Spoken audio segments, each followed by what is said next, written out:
तर तुम्ही म्हणसाल तोंड बांधून एवढ्या उन्हातानाचं ही घाईघाईने कुठं आलीये, तर मी आलीये मळ्यात. कारण आज आमच्या शेळीला 2 छोटी छोटी पिल्लं झाले आणि ही नुकतीच जन्मलेली पिल्लं नुसते इकडं तिकडं जात होती. मग पप्पांनी काय केलं, त्यांना उचललं आणि कॅरेटात ठेवलं, म्हणजे ते त्यांच्या आईपासून दूर जाणार नाहीत. आणि अशी शेळीची गोंडस पिल्लं मला तर खूप आवडतात.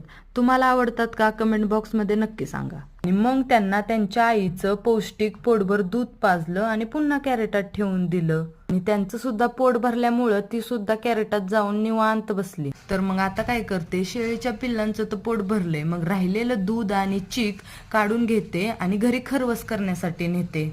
आणि अशी दुधाची खरवस तुम्ही कधी खाल्ली आहे का, ते नक्की सांगा.